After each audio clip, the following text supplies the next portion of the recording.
travelers! If Morocco is on your bucket list, and honestly it should be, then you're in for a wild, colorful, spice-scented ride. In this video, I'm taking you through the perfect 7-day itinerary in Morocco, packed with hidden gems, local tips, and moments that will have you wondering why you didn't come sooner. From the souks of Marrakech to the sands of the Sahara, this is your guide to experiencing Morocco the authentic way.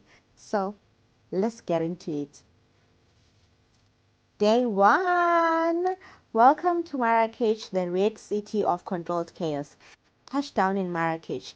You've officially entered the city that's equal parts beautiful, chaotic, fragrant, loud, and unforgettable. Start your trip in Jemaa El Fna. This is the main square that's like a live action movie playing out 24/7. Snake charmers, got 'em, henna artists, juice stalls, street performers. Oh, yes, it's all there. Take a slow walk through the souks, but leave your sense of direction at the hotel. You will get lost, and that's part of the charm.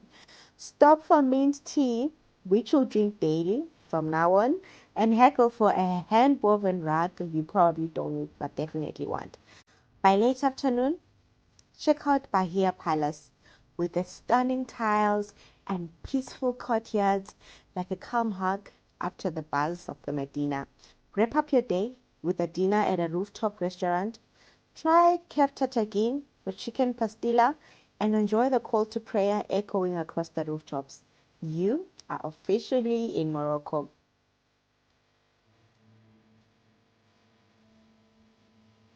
Now to transition to day 2. After a day in Marrakech, you will sleep like a baby, assuming that baby had too much mint tea and got hustled into buying a leather proof. Day 2. Atlas Mountains and Berber villages, a breath of fresh bean air. Time to swap the Medina madness for mountain magic. Book a day trip to the Atlas Mountains just an hour or 2 away. You'll pass olive groves, donkeys doing their 9 to 5, and Berber villages clinging to the hills like they're part of the rock. Stop in Ain. It's a popular village base. Hike to a waterfall, sip tea in a Berber home, and don't be surprised if a local invites you in for couscous. Hospitality in these mountains is a sport. If you're feeling adventurous, ride a mule, and if you're feeling honest and kind, you'll probably feel sorry for the mule and walk instead. Head back to Marrakech by sunset, lungs filled with mountain air and camera roll full of landscapes that look like they were painted by hand. And transitioning to day 3. Marrakech tested your senses, I know. The mountains tested your calves. Now it's time to test your ability to survive the desert without Wi-Fi. On to day 3. Road to the Sahara, dunes, dates, and dromedaries. Start early. You've got a desert to get to. The journey to the Sahara Desert, specifically Merzouga, is long but scenic and so worth it.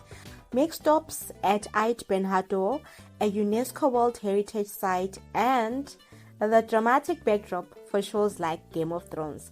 Then head to Todra Gorge, Morocco's Grand Canyon, minus the tourist mobs, of course. By late afternoon, trade your wheels for a camel ride into the Sahara. Yes, it's bumpy. Yes, your thighs will scream.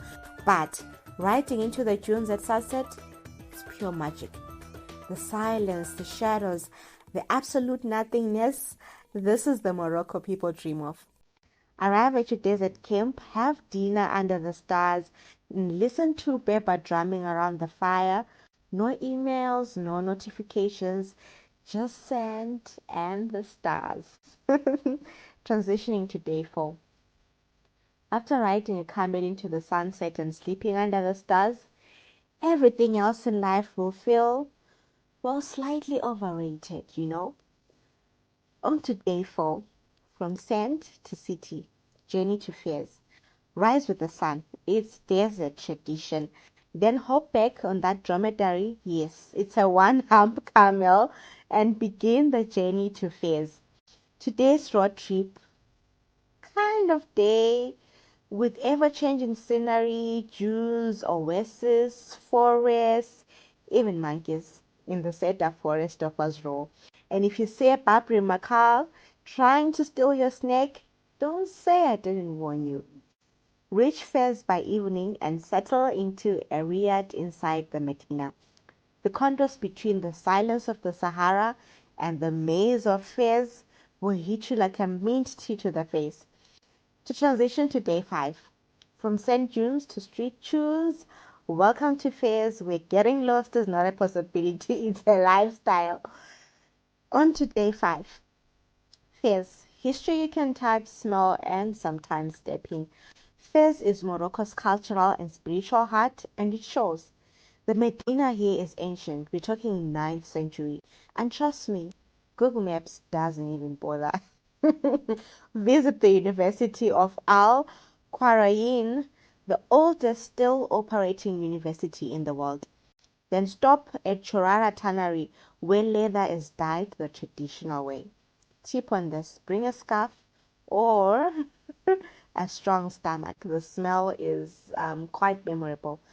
Wander through artisan quarters, visit Madrasa Bo Inania, and admire the tile work that looks like someone spent their entire life perfecting it.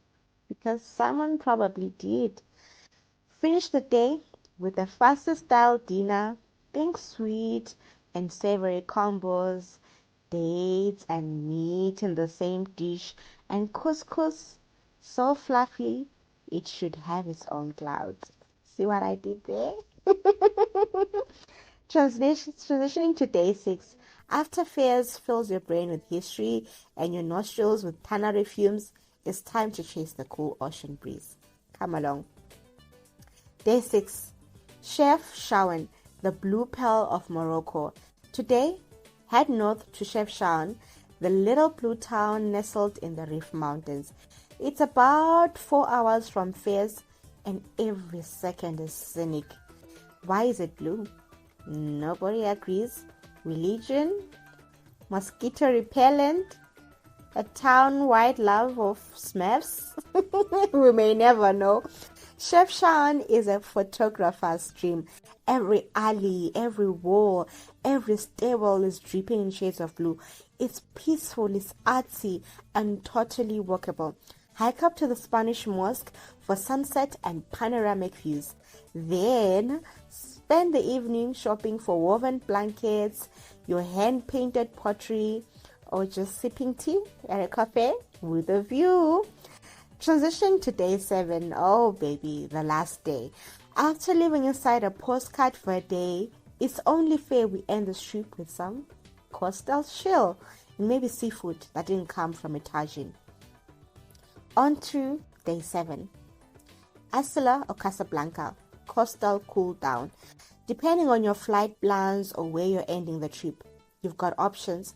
If you're heading out via Casablanca, spend your last day visiting the Hassan II Mosque, one of the largest and most impressive in the world. But if you've got time for one last hidden gem, go for Asila. It's a chilled out coastal town south of Tangier. It's artsy, calm, and totally different from everything you've seen so far. Wander through whitewashed buildings with bright murals, stroll along the ramparts overlooking the oceans, and treat yourself to a plate of fresh grilled sardines or seafood tagine. This is your final dose of Moroccan magic, a quiet exhale to end a trip that was anything but ordinary.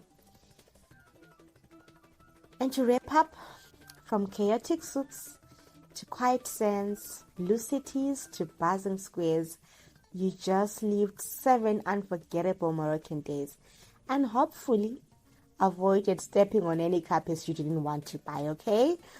And that's it for our 7-day Morocco itinerary. I hope this guide helps you plan a trip that is full of wonder, culture, and good food, with a side of caramel-induced muscle soreness, of course. And if you enjoyed this video, give it a thumbs up, hit that subscribe button, and tell me in the comments, which Moroccan city are you dreaming of the most? Thanks for watching, and remember, the best souvenirs are stories, and maybe a touching pot you'll never use but absolutely had to have.